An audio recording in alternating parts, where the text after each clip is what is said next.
And now, you're tuned into RBLR, the home of Tampa Bay's Reveler Sports.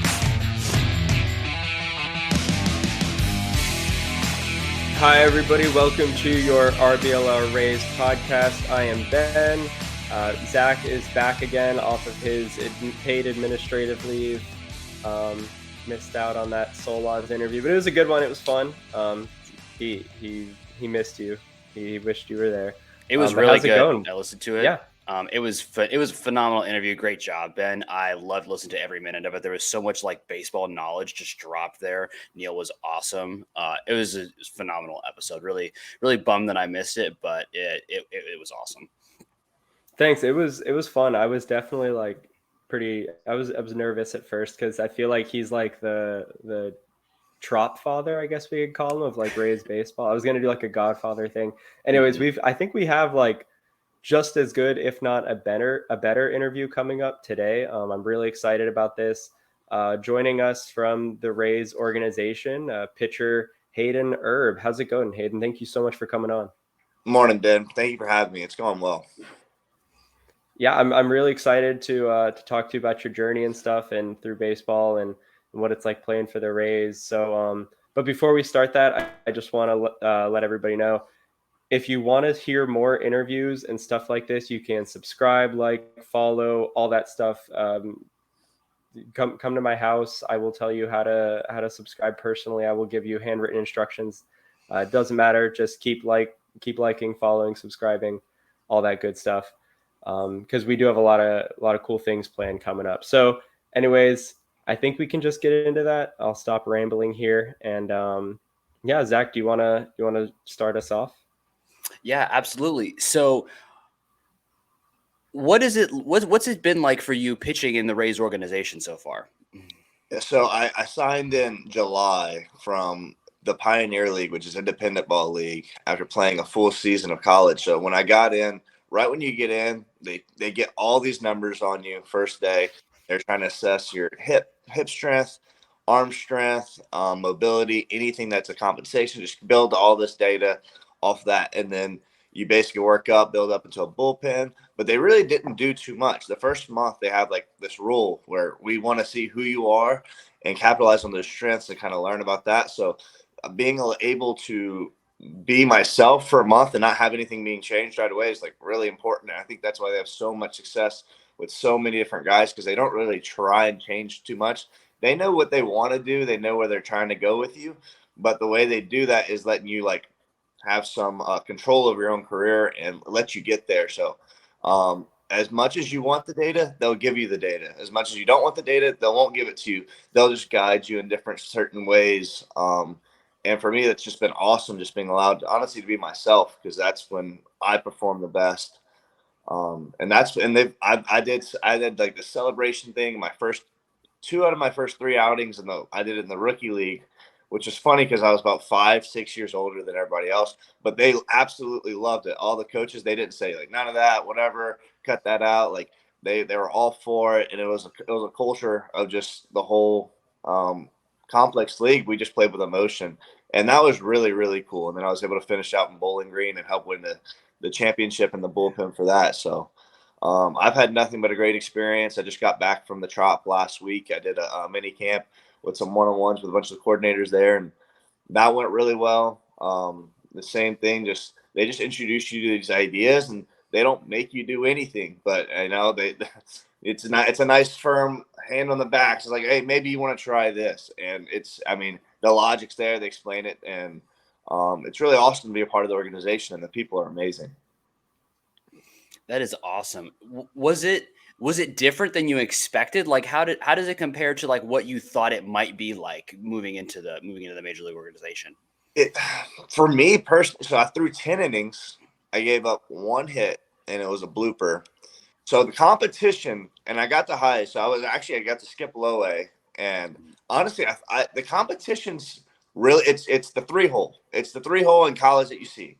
So for me, it was like, oh well, that's where I've always been the ace or had the best stuff on my staff. So going against that guy, it really wasn't matter. It's a lot of focus.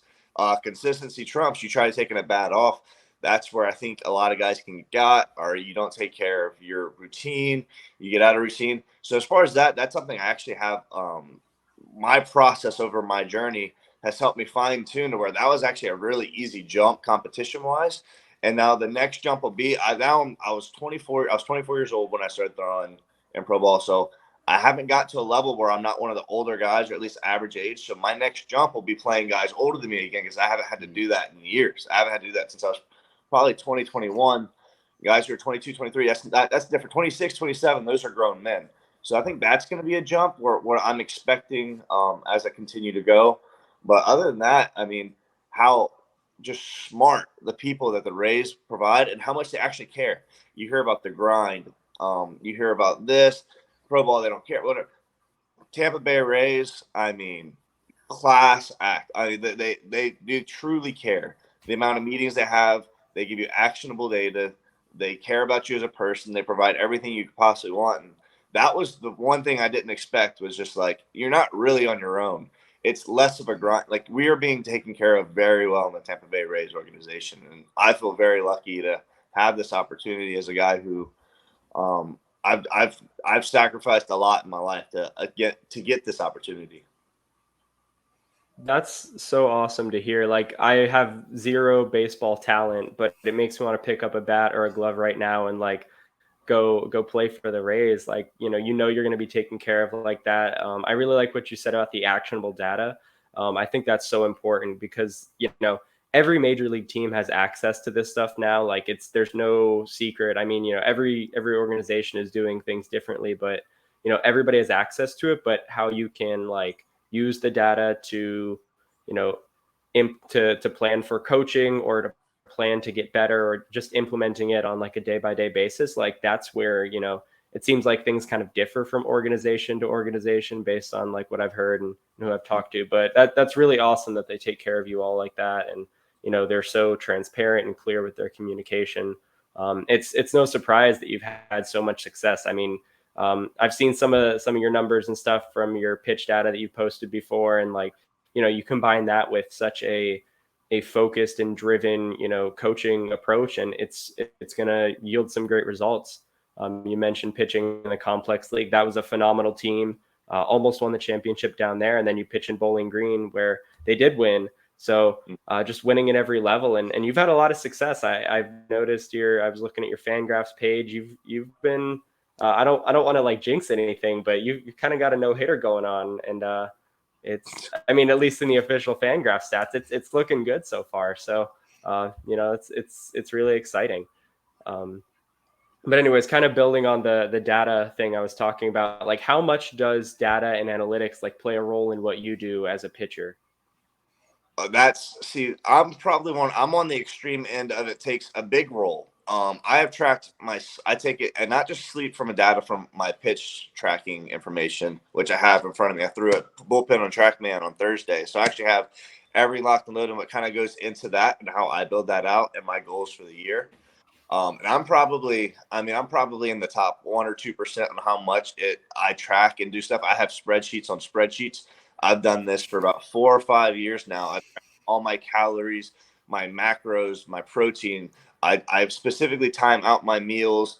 That, to me, that's data, and tracking that and how I go about when I go to train, I get 30 to 50 grams of protein within that 30-minute, the hour window. That's the anabolic window.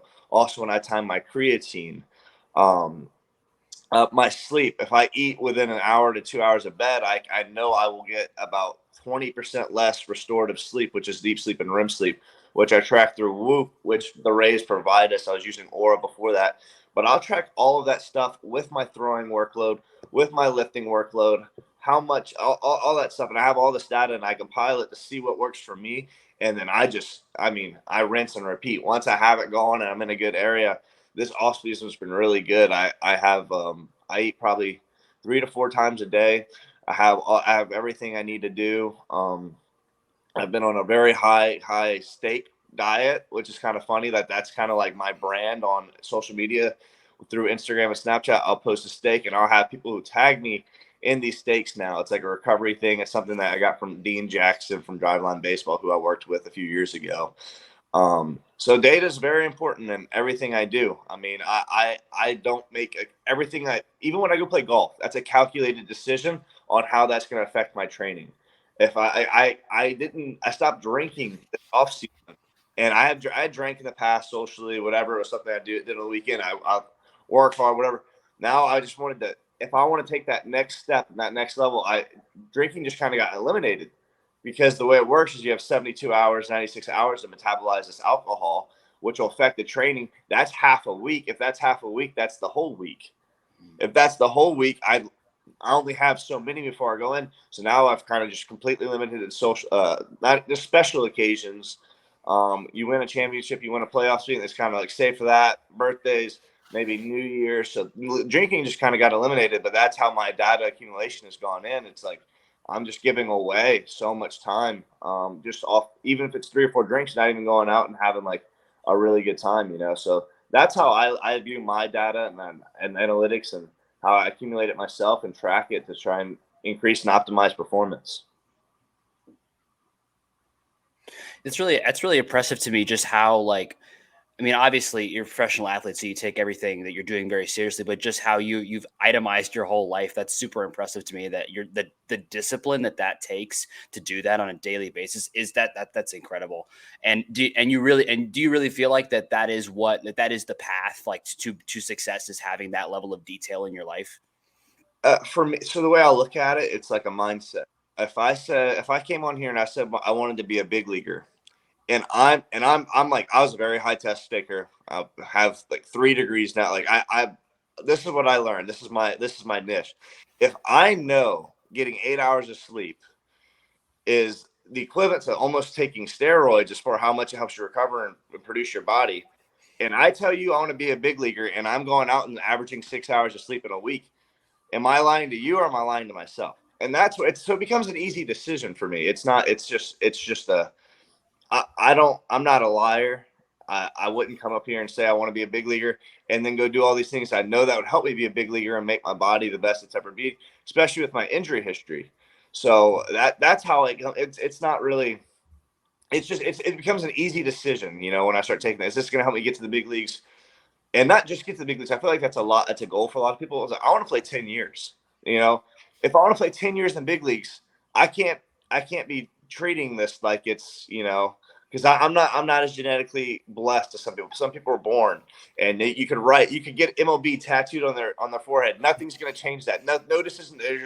They're built for the MLB. I never viewed myself as one of those guys. I've had to change and monitor everything to get this one opportunity. So that's how I view it.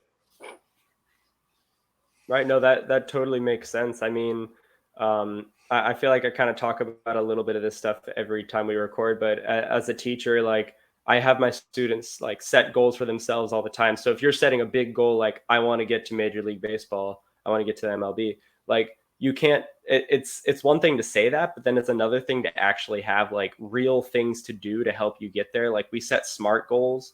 SMART is an acronym for specific, measurable.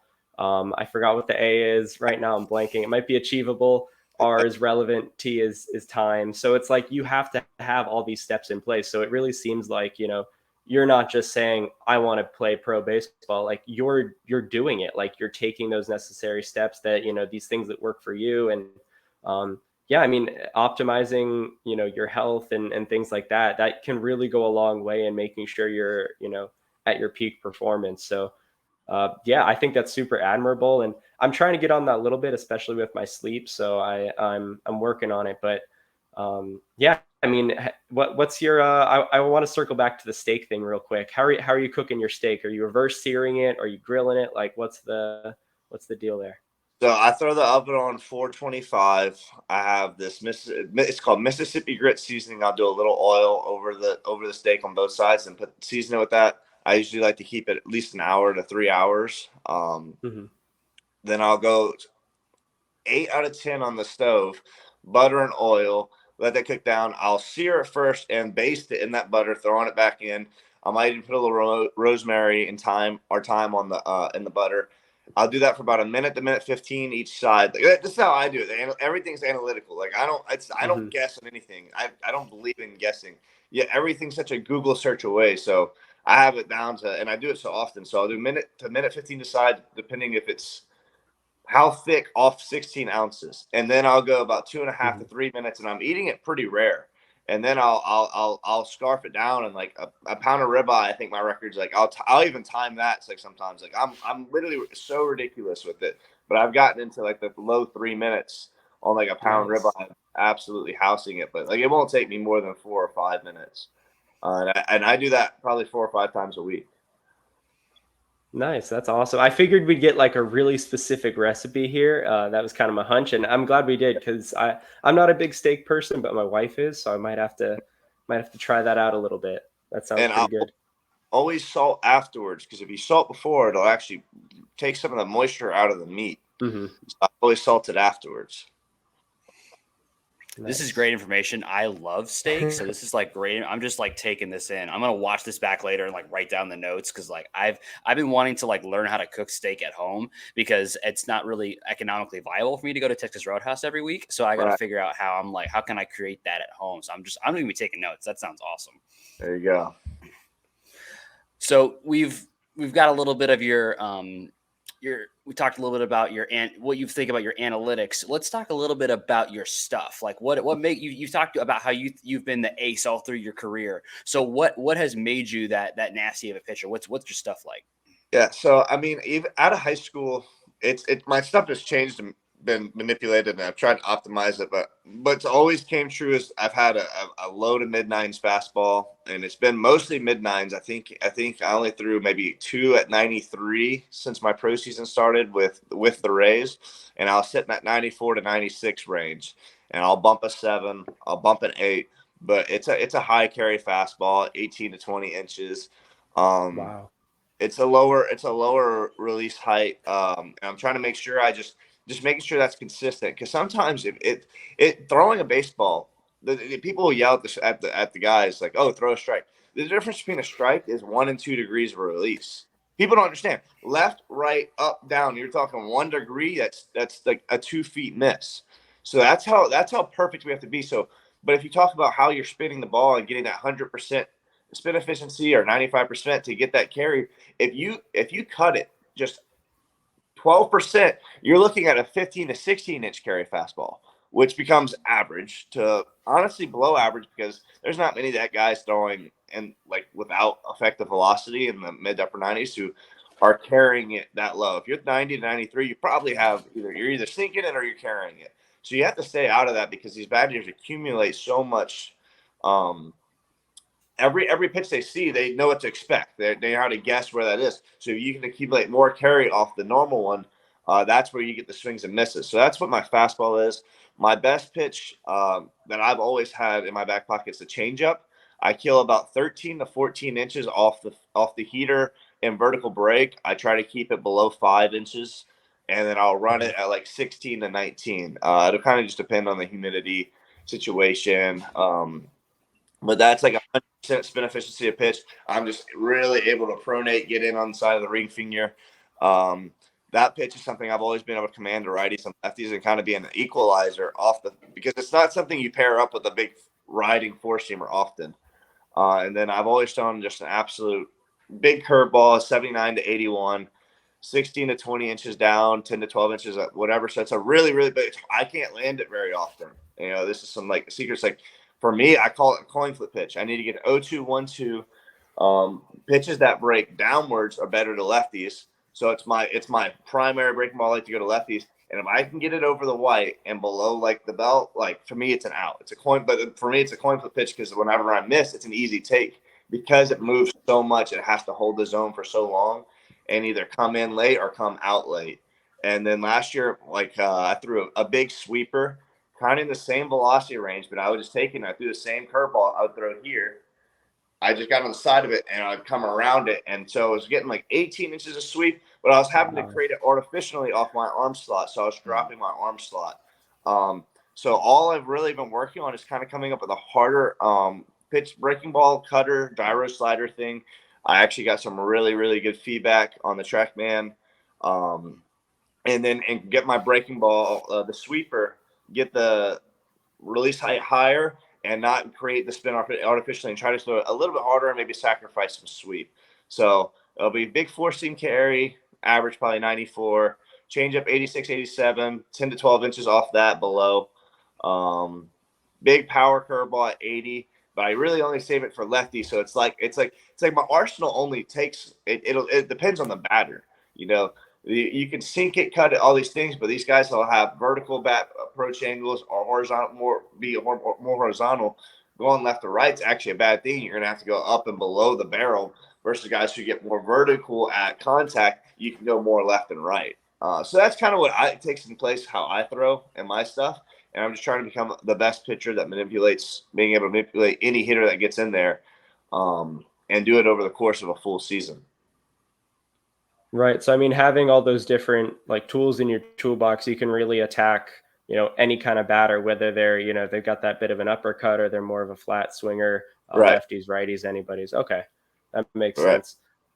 So what did you say the separation was like between your fastball and changeup on the vertical break? It's 13 inches yesterday, and that's about where I want it to be. I want the fastball 18 or higher, and I want the vertical 5 or lower. And I've gotten the vertical down to 0 and changeups and 3.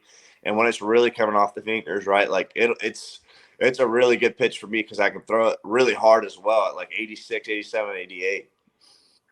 Right. What I've read is that's kind of like the optimal range for like a vertical break between fastball and changeup. There was a really cool article from Prospects Live that they put out about like tunneling and stuff, and with that kind of like run you're getting on the changeup and then the separation and the vertical break, that sounds like it's a really tough, despite the really nice rise you get on the fastball, it still seems like a really tough pairing for like a hitter to try to square up. So that's pretty cool. Yeah. That's awesome.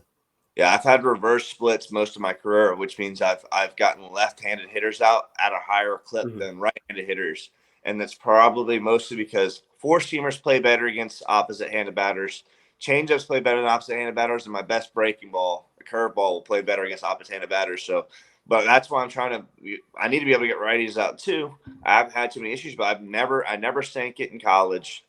Changeups, right on right changeups, it's really hard to get these coaches to convince you to let them throw it.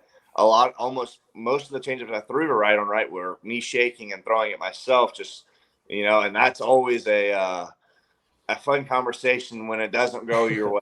So it's something like you have to kind of bet on yourself, and then just having the slider cutter option. But I'm most excited about the cutter. That's the thing I've worked on the most this off season, and it's starting to really come around analytically where I want it, kind of like in the not the DeGrom, Edwin Diaz velocity where they're throwing their sliders at 90, 94, but I'm getting the similar breaks at 86, 88, and those are indoor bullpens. So I expect that to get into the 87, 90 range. And if that's on that and you can execute it in the way it feels in my hand, that's I think going to be my best pitch this year that I'm able to use, and just knowing when to use it and how to use it. Right, because I mean the addition of a cutter is not just the addition of a cutter. I feel like it kind of, correct me if I'm wrong, but it would let you get to that sweeper a bit more, that gyro slider that you're trying to use. So kind of just helps everything come together. It tunnels everything. So when you're on a spreadsheet, I'll be up here on the fastball, down here on the curveball, sweepers over here, changeups over here. Well, those are all really big pitches, and if you've seen the Adam Ottavino stuff, it's tough to command that stuff. That's why I'll have higher walk numbers. When you miss bigger because it's breaking out. But the cutter kind of brings it all in. It'll stay right here on that XY. It'll be right here, right in the middle of all four, which just helps all 4 or 5 pitches play off each other, and it makes your margin for error, it can be less. If you have that pitch, you can just whoop right there. It's like, oh well, crap. I mean, that was 88, but it wasn't a fastball, and it moved more than I wanted to, and everything will play right off of it in that same sense. So my idea is to kind of I'll be like at the 5'1", 5'2" range with the slider changeup, 5'4", 5'5" range fastball curveball, and have the cutter be in the right middle of them. So if I can throw hard enough and produce enough movement late enough, it won't matter that there's a 3 or 4 inch gap because you're having to cover such a wide range of pitches. Right. Yeah, I'm always a huge fan of pitchers with a lot of pitch mix that they have, because I feel like that just makes it so difficult for a batter, because, if you see pitchers that have like 2 or 3, like they really have 2 or 3 pitches, guys that they're, that they have like a fastball and then a slider, a fastball, curveball, and then maybe throw a changeup in there. And I mean, certainly those guys have, a lot of those guys really have really intense stuff, so it kind of works. But I'm always really a fan of watching a pitcher kind of work, where they're thinking about every pitch that they're throwing. It's not just relying on your stuff; it's sequencing and where you are in the count, what kind of and also just analyzing the batter you're facing in the moment. And so I'm a huge fan of really having to do the mental work behind it, and not just rely on your stuff, but also think about sequencing, working with your catcher to make those decisions. So I'm short to say, the kind of pitching that you're doing is some of my favorite kind of pitching to watch. I'm fascinated by watching the dance. To me, it's a dance. To me, it's almost like art. Watching that happen. To me, that I really enjoy watching that. It's funny you say that, because right now you gave me the option to bang all 5-6 pitches, and you gave me Glasnow's fastball, Glasnow's curveball, I'd do it, because the guy. I mean, and it's not taken away from anything he does. It's like, having just those 2 is better than having my 5 or 6. Like and that's what makes it so impressive, because he's doing it against the best in the world, and watching him prepare at the crop and just kind of getting to see. I mean, he's doing things to baseball no one else can do. That's why he's so hard to hit, and it's from angles, and he's being able to produce it. And he's such a competitor too. But that's where it's interesting. So I'm having these 5 or so. Like, I'll have a fastball, changeup, cutter, curve, slider. And I've been tinkering with a sinker too. I don't throw a great sinker, but the idea of it now is that the sinker, even an average one, that would be like, let's say like Framber Valdez has the best sinker in baseball, in my opinion. I can't get to those numbers, but what I can do is I can get those numbers off the fastball. And off the fastball, if I have it and I throw it 5 to 10% of the time to only righties, maybe after a walk and a count, they're thinking, oh, big carry fastball, really hard, big stuff, and I just go rip a sinker that's going to move in like the 10 to 12 inch range on vertical break, which is 7 inches off. That's a ground ball all day. And that's where like Robbie Ray had a really bad, like visually looking 2-seamer, but it was one of the best performing best pitches in baseball last year, besides the Jordan Alvarez home run off of it at the end. But other than that, it performed extremely, extremely well. Not because it was good in a vacuum, but it was because it was really good off his 4-seamer. And so that was how he did it. And that idea kind of clicked with me, is I have easy outs out there that I can do, but it'd be really nice to pick 1 or 2. You could even put it on a random number generator and just do that for 100 pitches and go punch out 12 like last time, so that's pretty cool. And how it works. If you can get a pitch and have these freak pitches, it makes it even easier.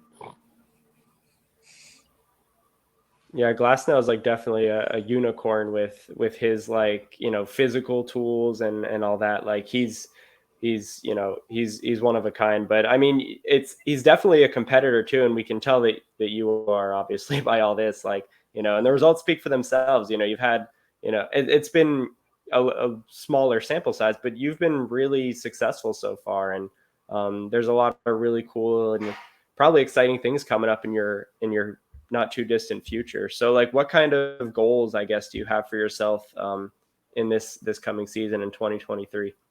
I kind of take it a little bit slower than that. I have my goals specifically for the preseason going into it. I want to get like 30 live at bats.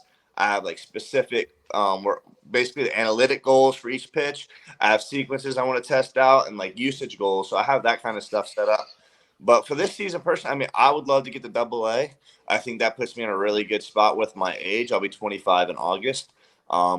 Honestly, high A was just like, it's really, really high quality college baseball. It's just the guy you are like guys who would be in college baseball, right out of college baseball.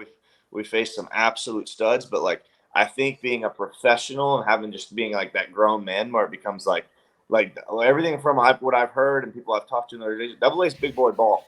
Like those guys, like 30 to 50% of those guys are going to be in the big leagues within a year or two. So like, that's my personal goal from a like a career standpoint that I want to get to this year. Other than that, like getting too much into the numbers, I just want to do what works every time as often as possible, because I'm going to go out there and give up a back-to-back home run. I'm going to go out there. I'm going to give up a double. I'm going to walk the base. It's going to happen. It's part of it. And just being able to bounce back each time, each outing, and just not let that kind of, one, discourage me in any way, and two, just have the routine that gets me going. So that's where I'm going to stay right now as far as my goals for this year and honestly years coming. And right now I just want to fine tune my stuff and not wait till mid-season form to hit mid-season form. That's kind of my goal for spring training and going into spring training. You talk about when you have those rough outings. How do you bounce back? Because it's easy to say that, but how do you bounce back from stuff like that? I mean, you know the game you're playing. Go look at the numbers. Go look at a great player who didn't have a hat trick, a golden sombrero, get out the first. Okay, now go keep playing. You're playing a game. Like that's for me. Simplify it. You make it mean more than it is, then it's going to mean more than it is. You know, guys who get the yips, it's all internal pressure. So for me, it's just produce, show up, do it again, and just stay on the process, because we're regardless, unless I get cut, knock on wood. I mean, I'm playing April to September. You got to get cut or you get hurt. Other than that, you're playing 6 games a week anyways. So you better have a short memory, and you're not special when you throw a no hitter, and you're not special when you don't cover your inning or you give up the walk off. It's all the same. So just staying neutral, and just taking it one day on. It's cliches are for a reason, because it's true. Take it one day at a time. Otherwise, it's going to be over before you realize really what's going on. Right. That makes sense. I was going to follow up with, like, how do you balance, having a short memory with learning from your mistakes? But I mean, it's pretty clear that, you have to, one, you got to be able to shake it off. And then two, you're kind of just, you're always adjusting. You're always looking at the data. You're making sure, your process is sound, because really that's all you can control is, like, internally, like your thoughts and, how you're executing things, how you're going about things. So, you're optimizing your nutrition, your health. You're controlling what you can control, and the results are, sometimes they're going to be good, sometimes they won't be, but as long as you're taking care of yourself, more often than not, I think you're going to get what you want out of it. So that makes sense. That's exactly what I'm trying to say, is that I take care of what I can take care of, because and if you look at an outing, I mean, we got to see McClanahan's outing against the Guardians. They put us in a suite. He left that game after having an unbelievable first half. This is the first game of the second half. I think he left with 5 earned, 4 earned, 6 earned, and I don't think there was an exit below over 83. What do you do wrong? Yeah. You want to go what do you need to optimize? No, you just need the ball to go to your fielder. Don't worry about it. Just keep, stay at it. There's not much you can do. Some guys sell out for approach to not strike out, and they're going to have games where and that's their process, But that shouldn't really affect your process too much until it's a 1-game thing, and then you're a 1-game sample size, and then that might start. Because I remember talking to him, and he did change how he was. He's like, I was going for chases and 0-1 pitches, 0-0 pitches. I was going for chase because they're selling out early for contact. So that's just and you just keep those things in mind, and you don't want to get beat the same way over and over again. But then you also understand that those balls all could have gone, and he could have had a no hitter going into the 5th or 6th. Yeah, that Guardians offense, it seemed a little frustrating for pitchers to face at times. But that's how they built their offense. So I mean, you got to just control what you can control. So yeah. Yeah, and that's baseball. I think that's what makes it so fun to watch and to play, and also what can make you pull your hair out, is because baseball is a game of so many chances on so many levels that it's in some ways it all evens out by the end, and in some ways it could, if you get unlucky or lucky the wrong or the right day, it just skews one way or the other, because it's just so we do all, like from a fan's perspective, you watch all this stuff and you think you can kind of figure out what's going to happen, but right. there's so much randomness from game to game that it makes it fun, but also can make it frustrating to watch. Law of averages, they come true. I mean, it's you never really want to be the Saturday guy in a college rotation after the Friday guy, because the Friday guy is going to go out there and he's going to give up 1 or 2. They're going to get 4 hits. And then the Saturday guy, great pitcher, probably second best guy on the staff. And what happens? He gives it 3-4 in the first, second, whatever. Law of averages, bro. You get screwed. The teams, they're not going to just let you get them out over and over and over again. Exactly how it goes. And just knowing that that's part of the game keeps you honest and just enjoying even bad outings and understanding that that's like what's my like if I like last year, my favorite thing I did last year is I went and looked at my seasons. And I played at the University of Tampa last year. I looked at my best 3 outings. All right, throw those out the window. Throw those in trash. That's not me. That's not who I am. Look at my worst 3 outings. All right, that's also not me. Where was I in the other 11 or 12? And that's who you're going to be, because those 3 are going to happen whether you pitch good or not. The other 3 are going to happen whether you pitch good or not. The rest is where you control, and that's where you see where guys are. I mean, there's so many guys where you can take out specific outings that they threw at the beginning of the year, and they're a 2-2 pitcher the rest of the season. But it's going to look like a 3-8 or whatever. It's just a tough thing. So I stay away from those numbers. They just kind of lie to you, especially if you don't really know what you're looking at or you didn't watch the games. So yeah. A cliche I've heard about, pitchers, and I've heard it about starting pitchers. I'm sure it's true for most pitchers, but if you're making 30 starts in a year, 10 of those are going to be great, 10 are going to be terrible, but those middle 10 where, you could really swing either way, like that's really how you can measure, someone's success. So, it's not a super, it's kind of an analytical way of thinking about things, but it seems like it's very true, no matter who you are. Right. It's baseball too. 162 games. Who doesn't win 50 games? Not many people. Everyone wins 50, right? Who doesn't lose 50 games? Well, everyone loses 50 except for a handful of teams in the history of the game. You make your money on the other 62. That's where you go 60. You win 66% of those. You're a playoff team. You know what I mean, or whatever. I'm not sure how it goes, but like you're in the 90 wins, 100 wins. So it's pretty. It's how it goes. You're going to show up to a game and you're going to lose a game in the first. You're going to show up to the game. You're going to win a game you should have never won. Don't worry about those. So go win the grinds. That's awesome. That's like the way I've always looked at baseball seasons. Like you're gonna lose 50, win 50. But yeah, that's so cool that you have that same kind of that thought process. That's awesome. So when you're watching the game, are there certain players that you're watching in particular? Certain players you love to watch? That like if you're just surfing on in a day when there's a bunch of games on, is there players that make you want to turn on that game in particular? I'm such a student of the game, a fan of the game, that all those guys are in a position I want to be in, so I can learn something from each one. I got to see Hunter Green's debut start, and I watched that guy like a hawk. We played Lee University, and the University of Tampa brought us to the Braves game, and Green was starting. I watched everything. He's 3 years younger than I am, sitting 6 miles per hour harder than I'm throwing. And I saw that was a treat. And every single guy is a treat. If you go look at the stuff, and because I have such a unique large pitch mix with those stuff, I can go look at guys and just try to mimic and see where their outs are against certain guys and sequences. And I'll look at a guy's OPS and see how they attack them, let them beat them, kind of give in where you don't give in. So I've never had a favorite team. My favorite player growing up was Derek Jeter. I just loved everything that there was about the guy. But other than that, I could watch any game, anytime.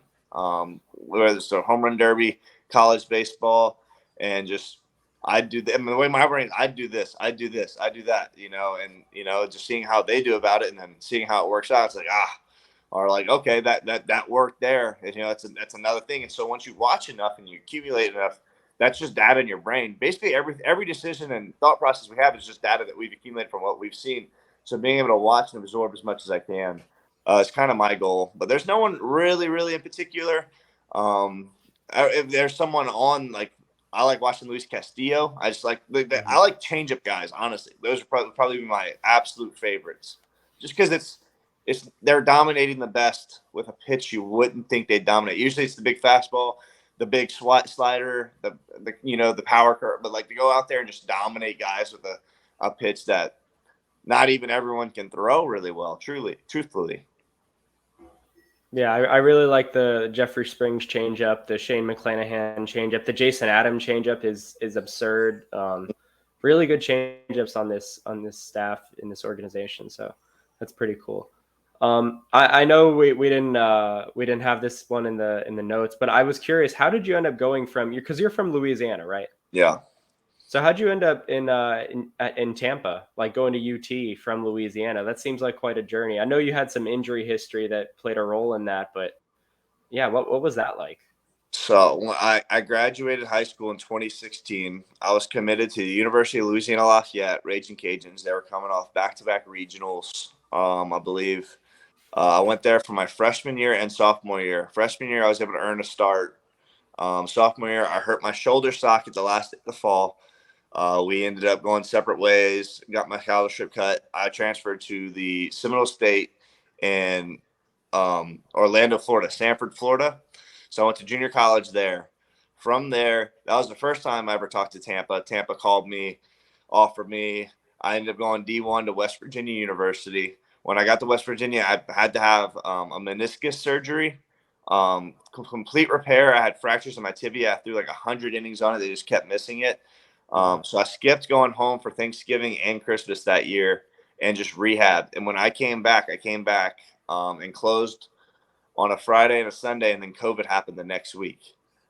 After COVID happened, I quit baseball 3 weeks later, and I didn't touch a baseball or work out for 3 or 4 months. I was done. I was moving on. Personal stuff came up in my life. I ended up going back to University of New Orleans. When I got to New Orleans, my first bullpen, I was back up to 95, 96, but I had to go get another elbow surgery, which would be my third one in 6 years or 7 years. Nothing UCL related. It was a nerve, so I had to go get that ulnar nerve move, and I actually ran my own rehab. I didn't stop going to school, went back home, ran my own rehab, did all my lifts. I did it completely different. If you told a doctor what I did, I was like, I had surgery at 6 a.m. I was in the weight room at 1 o'clock lifting. Wow.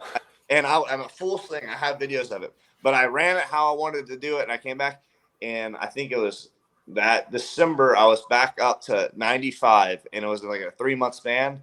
And I just did it my own. I ran the pulse thing. I ran my own nutrition, lifting, all of it. And I had some really good people around me who helped guide me in different things. Carrie Lampkin from was my physical therapist. And he was like, go for it, dude. Cause I was progressing at ridiculous rates. And then I ended up winning the Friday job at New Orleans. Had a really rough year. I had like a 6.8 ERA, but like I said, those numbers never really tell you the story. Before pitch 100, I had a sub-3.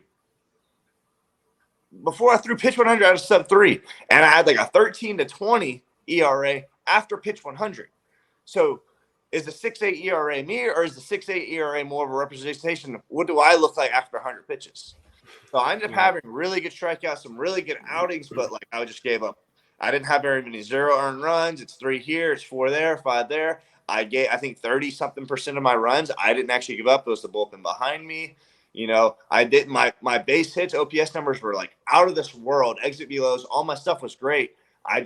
It took a big step back after pitch 100 and what would come in after me. So I ended up having some opportunities, and I ended up at University of Tampa in July. When I was supposed to fly home the year before from COVID, I actually just moved that flight to go see my buddy, texted the coach at Tampa, and I was like, hey, I'm in town. Do you want to meet? I need a school if I can't sign this summer. Didn't sign that summer. He offered me. I said, sure thing. I said 3 weeks later, I was like, hey, can I just show up in the spring? He was like, well, we need to make sure you're working out. And I was like, well, dude, you don't know me that well. I'll show up ready. And he was like, okay, sure thing. Like, whatever, just contact. And I showed up in the spring. First outing, inter squad, I was like 95-98 and punched out the first 3 in like 11 pitches.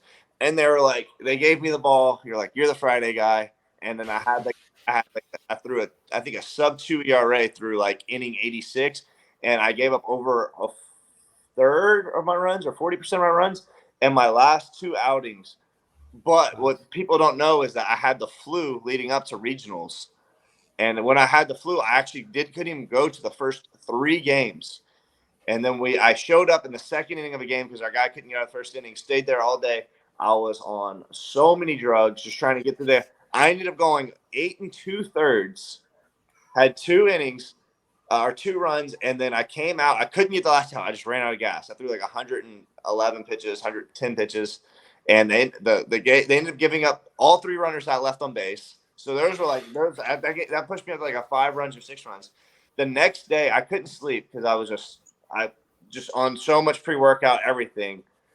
I came out, I threw the 9th, the 10th, the 11th, the 12th of the next day in our regional game, and we won the regional on one of the craziest plays. I don't know if y'all saw it or anything.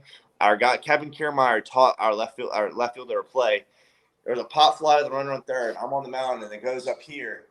Before he catches the ball, he drops into a squat like he's on the dance floor, catches it about 4 inches from the ground to make the guy leave early, and we throw him out at third, and I go throw the next 3 or 4 innings. And then the next week, our entire team caught E. coli, and I gave up 4 runs. I missed the Friday game again, game 1 of the Super Regionals, and through game 2. And I'm talking within 36 hours, I was in the fetal position, just like just defecating blood. Like, it was bad. I should have been in the hospital, but if I would have gone to the hospital, they would have let me throw.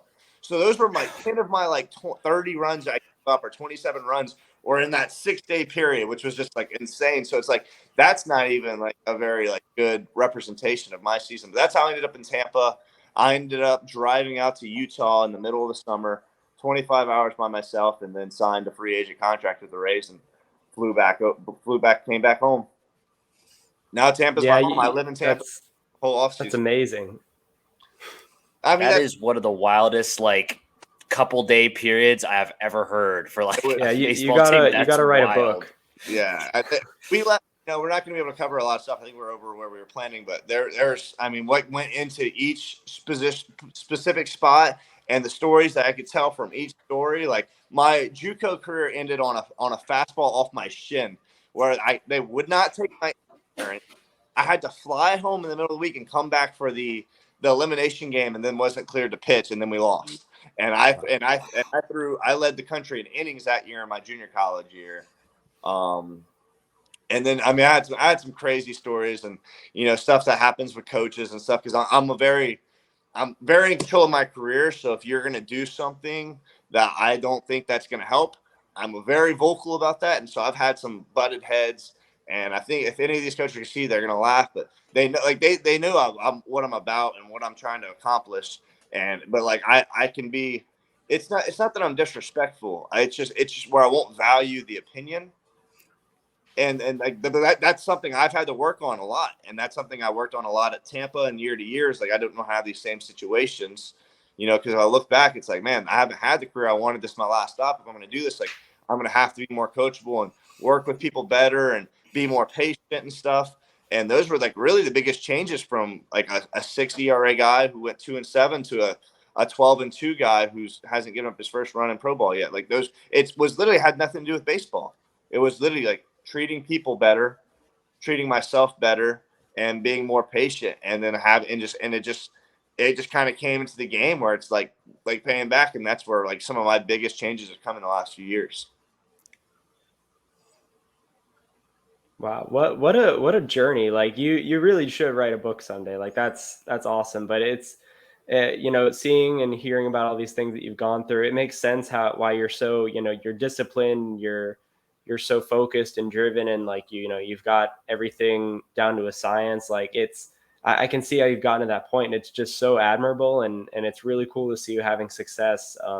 Finding yourself after quitting baseball at one point and then coming back into it, and the injuries and all that. And I also read somewhere you played in the Little League World Series back in the day. Is that that's pretty cool.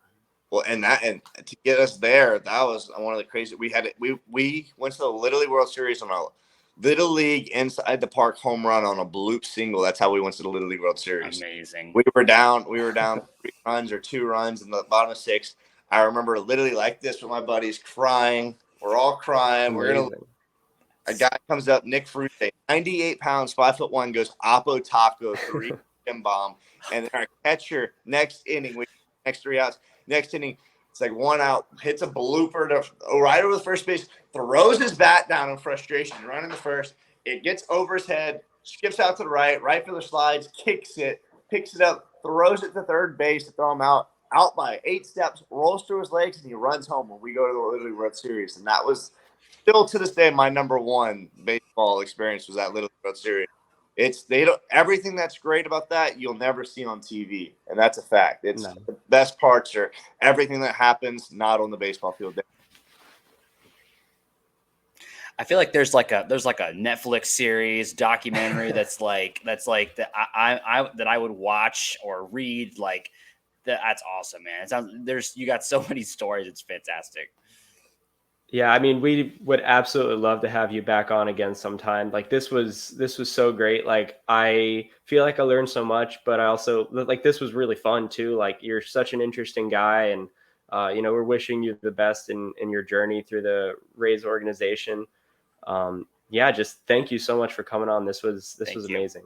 Yeah, thank you, Zach. Thank you, Ben. You've been ridiculously kind. And I appreciate you guys having me on and just like letting me tell parts of my journey and kind of what goes into like, cause I mean, I'm not like a one-off either. Like that's another thing is like, this is a lot of guys are doing this. I'm a little bit more vocal about it because I really want to help. My passion kind of lays in coaching more than anything. That's why I feel so vocal and I like getting the information out there, but I really do appreciate you guys having me on and letting me tell and being open to it. And I appreciate the content that you guys are pumping out there with the Rays too. I've been following Ben for a couple months now. And, I absolutely, I love it personally, just as a baseball fan, regardless of anything else. So people appreciate what you guys are doing, and I appreciate it for sure. Thanks. Yeah, man. thank you. Thank you. Appreciate it. Any of our listeners who appreciate what we do, you know where I'm going with this. You can head over to shop.rblrsports.com, buy a shirt. Yeah, I mean, just it helps us help you. Like we can make more content. We got the nice little ad covering up 2/3 of the screen here, but if you use that promo code FLAPPY, it's FLAPPY, get 10% off your order, and that is shop.rblrsports.com. Maybe we got to get some some Haden Erbe inspired merch on the store. Absolutely. Maybe like your smoothie or steak recipe. Maybe we can get that in like a bunch of different fonts on a shirt. That might be kind of cool. You can put a little steak right there and recovery right over it. And yes, moving, it'll be fire. Perfect. Awesome. Well, I mean, I think that's pretty much all we have here. I know we plugged our store. We did a subscription thing at the beginning, but you should still subscribe at this point. If you haven't already, like, subscribe, leave us 5-star reviews, all that good stuff. I'm getting the music that we're wrapping up here, so just going to finish it off with a Go Rays. Raise up. Go Rays.